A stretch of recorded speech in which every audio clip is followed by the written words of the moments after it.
Assalamualaikum warahmatullahi wabarakatuh. Halo semuanya, perkenalkan nama saya Rayhanita Zahra Ataufik dengan NIM 215231005 dari Prodi Perbankan Syariah kelas 2A. Di video kali ini saya akan menjelaskan tentang Perjanjian Giyanti dan Terbelahnya Jawa. Mengenai Perjanjian Giyanti dan Terbelahnya Jawa.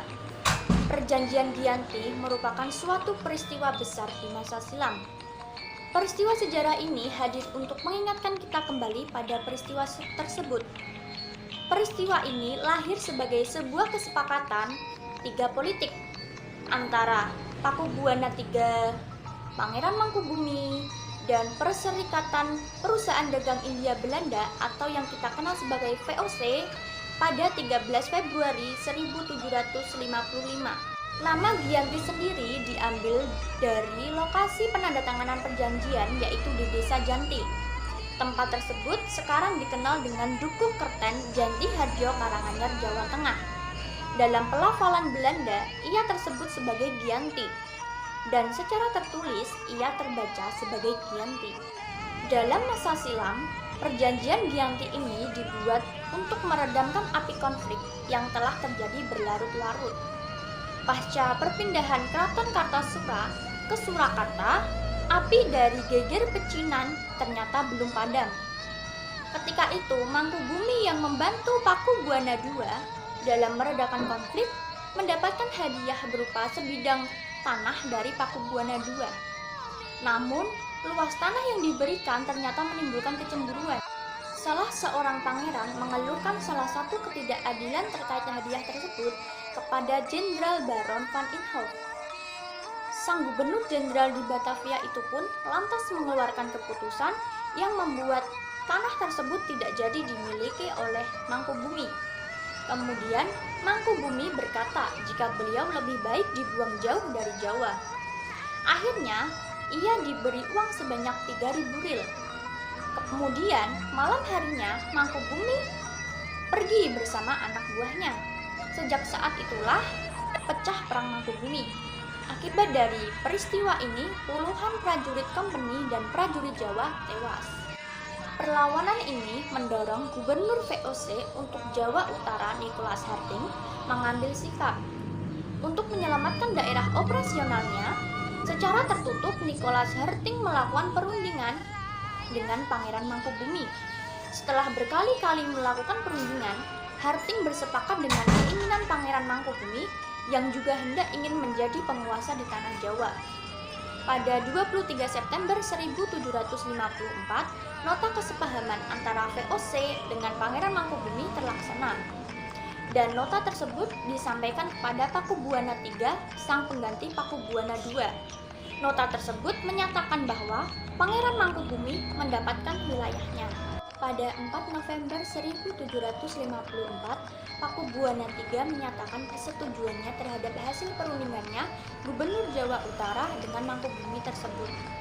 Surat pernyataan itu disampaikan oleh Pakubuwana III kepada Gubernur Jenderal VOC Jacob Mussel.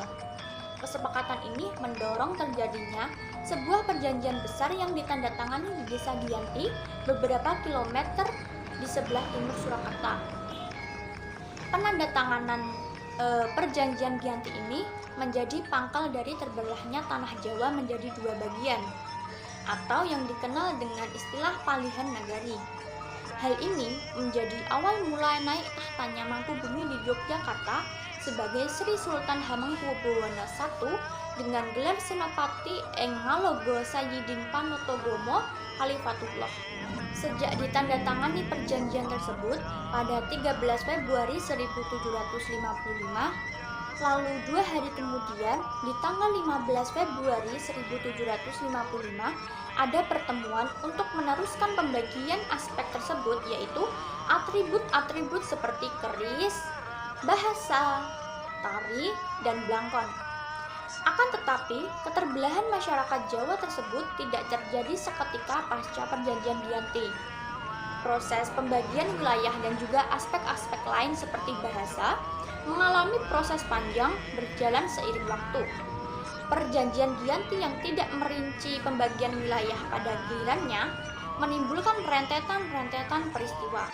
Sementara itu, pasca perjanjian Giyanti, Raden Mas Said atau Pangeran Sambernyawa yang dahulu membantu Mangkubumi masih terus melakukan pemberontakan. Seperti halnya Mangkubumi, Pangeran Sambernyawa yang juga merupakan Trah Pakubuwana turut menuntut hak sebagai penguasa wilayah. Dalam gerakannya, pada Oktober tahun 1755, Pangeran Sambernyawa berhasil mengalahkan sekelompok pasukan VOC. Kemudian, pada Februari tahun 1756, dia juga hampir membakar keraton yang baru didirikan di Yogyakarta. Setelah perang bertahun-tahun, VOC akhirnya menyudahinya dengan penandatanganan Perjanjian Salatiga pada tahun 1757. Perjanjian ini membuat tanah Jawa kembali terbagi. Pada perjanjian ini disepakati bahwa Pangeran Sambernyawa mendapatkan sebagian dari wilayah Kasunanan Surakarta. Dengan wilayah kekuasaan yang dikenal sebagai Kadipaten Mangkunagara, Pangeran Sambernyawa pun berjatah tahta dengan gelar Kanjeng Gusti Pangeran Adipati Aryo Mangkunegara Lelono Jaya Miseso Senopati ing Alogo Satriya Raga Mataram ing Nagari Surakarta Adiningrat. Keterbelahan Jawa ini pada kemudian hari belum berhenti. Pada tahun 1813, di masa Gubernur Jenderal Thomas Stamford Raffles dari Kerajaan Inggris, Kesultanan Yogyakarta juga terbelah dengan lahirnya Paku Alaman. Dengan demikian, tanah Jawa kemudian memiliki 4 wilayah pemerintahan, masing-masing tumbuh dengan perbedaan model dan orientasi politik. Hal ini pun mengantarkan Jawa pada rupa yang beragam. Dinamika politik yang digerakkan oleh angin revolusi pada masa pertengahan 1940-an membuat masing-masing mengalami nasib yang berbeda. Hal ini berujung pada perbedaan status hingga hari ini. Di masa Republik Indonesia, Kasunanan Surakarta dan Kadipaten Mangkunegara menjadi situs cagar budaya. Sementara wilayah Yogyakarta yang di dalamnya juga terdapat Paku Alaman menjadi daerah istimewa Yogyakarta. Demikian tadi penjelasan mengenai Perjanjian Giyanti dan terbelahnya Jawa. Sekian dan terima kasih. Wassalamualaikum warahmatullahi wabarakatuh.